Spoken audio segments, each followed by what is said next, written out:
নমস্কার বন্ধুরা, আমার চ্যানেলে আরও একটা রেলওয়ে অ্যাডভেঞ্চার জার্নি ব্লগে তোমাদের সকলকে স্বাগত। আজকে আমি জার্নি করব লক্ষ্মীকান্তপুর থেকে শিয়ালদা। লক্ষ্মীকান্তপুর থেকে ট্রেনটা ছাড়বে 4:25 আর আমাদের শিয়ালদা নিয়ে গিয়ে পৌঁছাবে 6টার সময়। ঠিক আছে, তো টাইম হয়ে গেছে, বেশি নেই আর। তো ট্রেনে উঠে তাড়াতাড়ি করে উঠে বাকি কথা বলছি, সঙ্গে থাকো।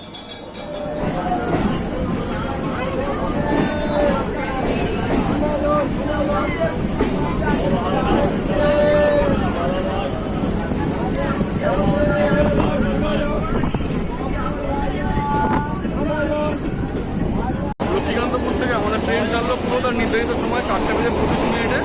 আর এই লক্ষ্মীকান্তপুরের পরে পরপর দুটো স্টেশন মাধবপুর আর বগুড়াপুর রোড স্কিপ করে আমি তোমাদের সাথে কথা বলছি জয়নগরে গিয়ে।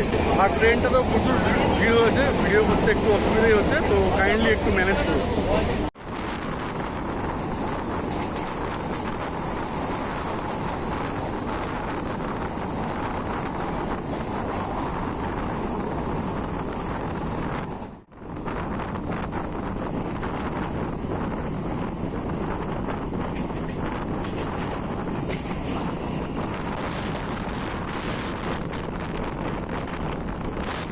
এই চুল্লিটা দেখালাম, ওটা হচ্ছে দক্ষিণ বিষ্ণুপুর মহাশ্মশানের চুল্লি, সেই ওই লম্বা চুল্লি। তো ওই সম্পর্কে একটা তথ্য রয়েছে আমার আগের ভিডিওতে লক্ষ্মীকান্তপুরের জার্নিতে, ওখান থেকে তথ্যটা পেয়ে যেতে পারো তোমরা।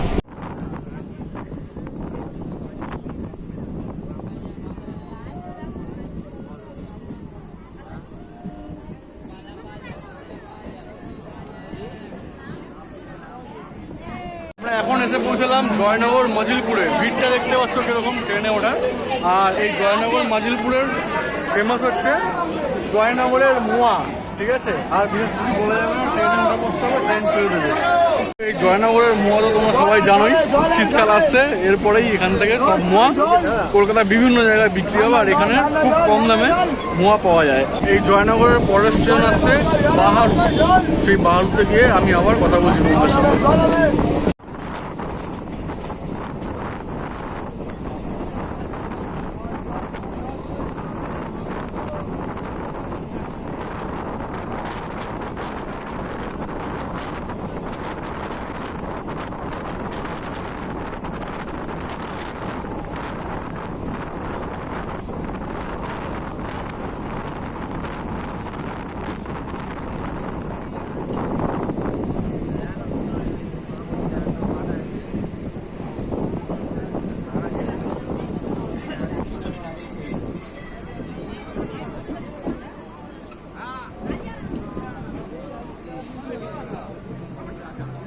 আমরা এখন এসে পৌঁছলাম বৌরু। এই বৌরুর একটা প্রাচীন ইতিহাস আছে। প্রাচীন রায়মঙ্গল কাব্যে বৌরু ক্ষেত্রের উল্লেখ আছে। আজকের বৌরু ক্ষেত্র গ্রাম পঞ্চায়েত বা বৌরু ক্ষেত্র সেই প্রাচীন রায়মঙ্গল কাব্যে উল্লেখিত বৌরু ক্ষেত্রের অংশ। এই বৌরু ক্ষেত্রে আরেকটা তথ্য হলো, East India Company Nandakumar Basu নামে এক ব্যক্তি ইস্ট ইন্ডিয়া কোম্পানির বেঙ্গলে দেওয়ানি অধিকার করেন। ঠিক আছে, উনি ইস্ট ইন্ডিয়া কোম্পানির দেওয়ান হন। আর সেই দেওয়ান হয়ে উনি এখানে 3টি মন্দির স্থাপিত করেন। উনি মনে করেন যে ওনার মায়ের মনের মতন মথুরাতে যেরকম মন্দির আছে সেরকম একই মন্দির ওনার মায়ের মতন করে বৌরুতে 3টি মন্দির স্থাপিত করতে। তাই তারপরে উনি সেই 3টি মন্দির স্থাপিত করেন, যেগুলো আজকে খুব উল্লেখযোগ্য। সেই মন্দিরকে এখানে বলা হয় শ্যামসুন্দর মন্দির। ঠিক আছে, আর উনি এই নন্দকুমার বসু নামে ব্যক্তিটা জয়পুরের দেওয়ান ছিলেন। ঠিক আছে, জয়পুরের দেওয়ান থাকাকালীন জয়পুরেও উনি মন্দির স্থাপন করেন, এবং তারপরে ওনার মায়ের ইচ্ছাক্রমে জয়পুর থেকে মাটি আনিয়ে এবং স্থাপতি আনিয়ে আর চুনাপাথর আনিয়ে এই বৌরুতে মন্দির স্থাপন করেন, যার নাম আজকে শ্যামসুন্দর মন্দির।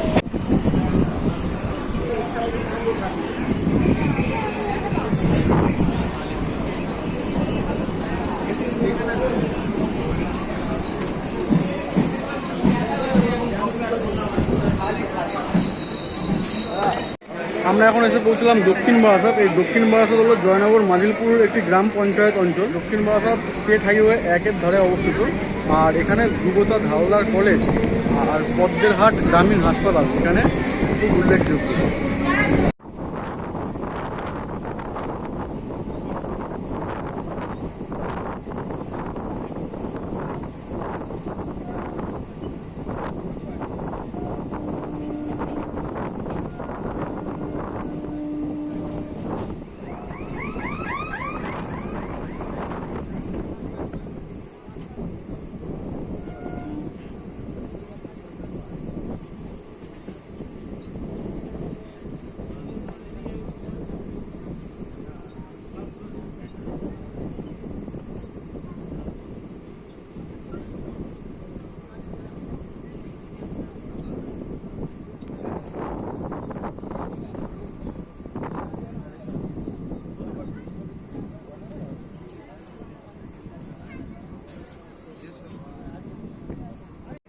লক্ষ্মীকান্তপুর থেকে আমরা এখন এসে পৌঁছলাম হোগলা।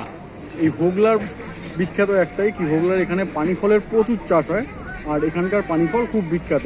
এই হোগলার পরে আমি তোমাদের সাথে আবার কথা বলছি গোচরণে গিয়ে, সঙ্গে থাকো। এই যে মাঠে দেখতে পাচ্ছ এইগুলোই হচ্ছে পানি ফল, আর হোগলার এই পানি ফল চাষ খুব নামকরা।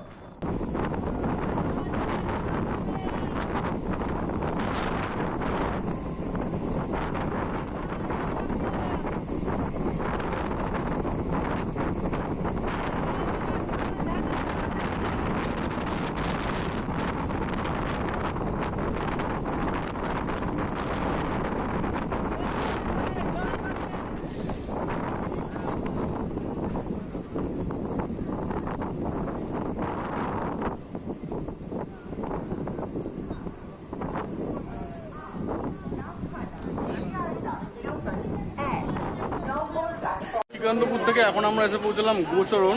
এই গোচরণ নামটা এসছে হচ্ছে হিন্দু শাস্ত্রের মধ্যে নিয়ম আছে কি বাড়িতে গরু রাখা। তো এইখানে এই গ্রামে ম্যাক্সিমাম বাড়িতে গেলেই কিন্তু গরু পাওয়া যায়, ঠিক আছে। তো সেখান থেকেই নামটা হয়েছে গোচরণ। এরপরে আমি তোমাদের সাথে 4টে পরপর হল্ট স্কিপ করে কথা বলবো একেবারে বারুইপুরে, কারণ সন্ধ্যা হয়ে যাচ্ছে জানো, আর ট্রেনটায় প্রচুর ভিড়ও হয়েছে, ঠিক আছে। চলো বারুইপুরে গিয়ে আবার কথা হচ্ছে।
লক্ষ্মীকান্তপুর থেকে এখন আমরা এসে পৌঁছলাম বারুইপুর।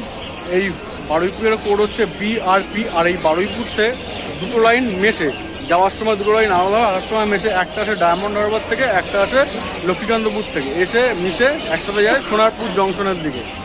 আর এই বারুইপাড়ার উল্লেখযোগ্য হচ্ছে বারুইপাড়ার পেয়ারা, খুব উল্লেখযোগ্য। আসার সময় পেয়ারার চাষ দেখাচ্ছিলাম, অন্ধকারে হয়তো ভালো করে তোমরা বুঝতে পারোনি, দুঃখিত।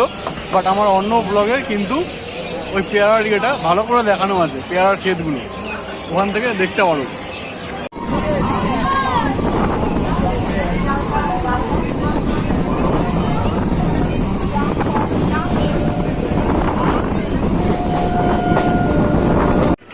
বারুইপুরের পরে এলো মল্লিকপুর। বেসিক্যালি রেস্টুরেন্টের নাম হলো, আমি শুধু একটাই বুঝো না কি, এই বারুইপুরের পর থেকে আমি শুধুমাত্র জাংশনগুলোই কভার করবো, কারণ সন্ধ্যা হয়ে গেছে, স্টেশন দেখানো খুব মুশকিল হয়ে যাচ্ছে। আর ভিড়ের জন্য আমি বলতেও পারিনি কথাটা, তাই জন্য এখানেই বললাম, এতটা ভিড় ভিতরে ঘোরাই যাচ্ছে না। চলো সোনারপুর গিয়ে কথা হচ্ছে।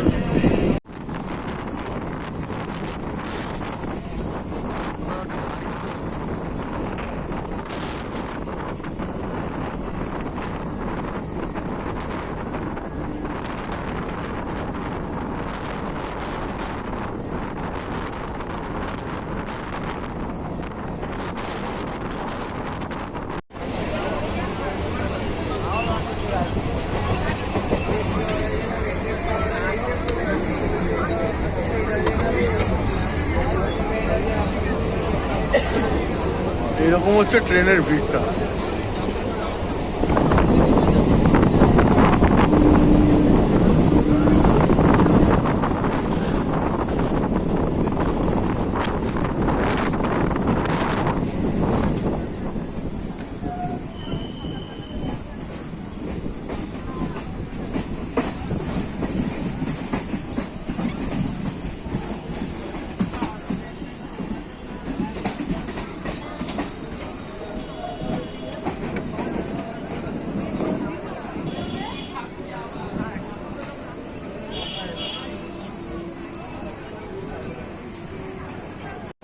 লক্ষ্মীকান্তপুর থেকে এখন আমাদের ট্রেন এসে দাঁড়ালো সোনারপুরে। এই যে ভিড়টা দেখতেই পাচ্ছ কীরকম। এই সোনারপুরে করে হচ্ছে SPR। এই সোনারপুরে কিন্তু ক্যানিং থেকে আর বারুইপুর থেকে লাইনটা এসে একসাথে হচ্ছে, ঠিক আছে। আর এই সোনারপুরের কিন্তু পাশেই লোকো শেড রয়েছে, ঠিক আছে। আর এই সোনারপুর সম্পর্কে আর বিশেষ কিছু তথ্য এখন বলছি না, যা ভিড় এখন এই একটু মিস হলেই ট্রেন চলে যাবে। আর সোনারপুর সম্পর্কে বেশিরভাগ তথ্য তো আমি দিয়েই রেখেছি আগের ব্লগগুলোতে, তার লিঙ্ক আমি উপরে আই বাটনে দিয়ে দেবো, ওখান থেকে দেখে নিতে পারবে। তো বেশি কথা বাড়াচ্ছি না, কারণ ভয় রয়েছে, কারণ ট্রেন ছেড়ে দেবে, ঠিক আছে। এই সোনারপুরের পরে আমি একেবারে কথা বলছি তোমাদের সাথে বালিগঞ্জে গিয়ে মাঝখানের স্টেশনগুলো স্কিপ করবো, কারণ শুধুমাত্র জাংশন দেখাবো, কারণ সন্ধ্যা হয়ে গেছে, অন্ধকার ভালো করে দেখানো যাবে না। তো চলো, বেশি এফোর্ট দিয়ে লাভ নেই, ভিড় ট্রেনের রিস্ক নিয়ে লাভ নেই, একেবারে বালিগঞ্জে গিয়ে কথা হচ্ছে। এমনিতেই ভূতের মতন লাগছে।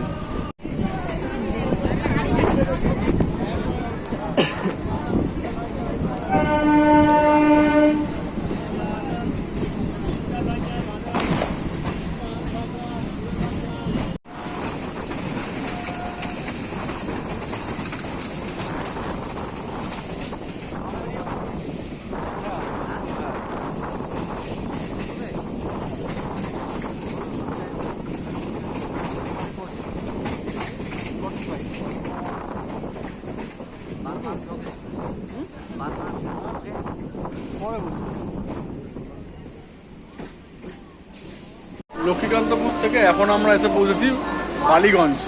এই বালিগঞ্জে জংশন মানে জানো কি লাইন আলাদা হবে। বালিগঞ্জের লাইনটা আসতে হচ্ছে মানে শিয়ালদা দিয়ে যাওয়ার সময় এক হবে, আর ওইদিকে যাওয়ার সময় আলাদা হবে। বজবজ থেকে আসছে একটা লাইন, আর একটা লাইন আসছে সোনারপুর থেকে, এসে একসাথে শিয়ালদার দিকে ঢুকছে, ঠিক আছে। আর এই বালিগঞ্জের নামটা এসছে এখানে অনেক আগে এখানে বালির বড় মার্কেট ছিল, পাইকারি মার্কেট ছিল, সেখান থেকেই বালিগঞ্জ নামটার উৎপত্তি হয়েছে, ঠিক আছে। তো এটাই বালিগঞ্জ সম্পর্কে তথ্য। আর এই বালিগঞ্জের পরেই আসবে হচ্ছে পার্ক সার্কাস, একটা খুব বিখ্যাত স্টেশন, ঠিক আছে। তো সেই সেইটাই হচ্ছে আমাদের ওয়েস্ট বেঙ্গলের একমাত্র স্টেশন, সম্ভবত ওয়েস্ট বেঙ্গল বা ভারতের একমাত্র স্টেশন যেটা চোখ দিয়ে চেনা যায় না, যেটা চিনতে হলে নাক ব্যবহার করতে হয়, নাক দিয়ে চেনা যায় পার্ক সার্কাস স্টেশন। তো চলো, পার্ক সার্কাস থেকে স্কিপ করে শিয়ালদা গিয়ে একেবারে কথা হচ্ছে।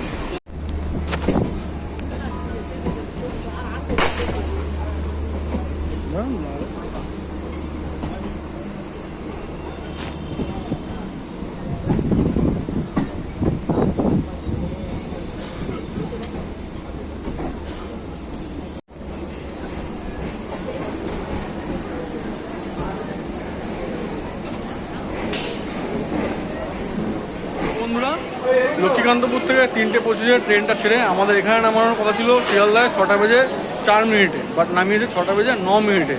তো কী করা যাবে, এতটা রাস্তা 5 মিনিটের লেট করেছে, তো কনসিডারেবল কী করা যাবে। আর ভারতীয় রেল বুঝতেই পারছো, আর প্রায় ট্রেনটা 61 কিলোমিটার রাস্তা অতিক্রম করেছে। তো যাই হোক, অনেকদিন পরে ভিডিও দিলাম। এই ভিডিওটা যদি ভালো লেগে থাকে অবশ্যই লাইক করো, আর তোমাদের কোনো মতামত থাকলে কমেন্ট করে জানিও। আর চ্যানেলটাকে কিন্তু সাবস্ক্রাইব করে রেখো, কারণ এরকম ভিডিও আমার চ্যানেলে এর আগেও অনেক এসছে, পরে অনেক আসতে থাকবে। তো ভিডিওটা আমি এখানেই শেষ করছি, দেখা হচ্ছে এরকমই একটা নতুন কোনো ভিডিওতে। ততক্ষণ সবাই ভালো থেকো, সুস্থ থেকো, আর নিজের প্রিয়জনের খেয়াল রেখো। টাটা।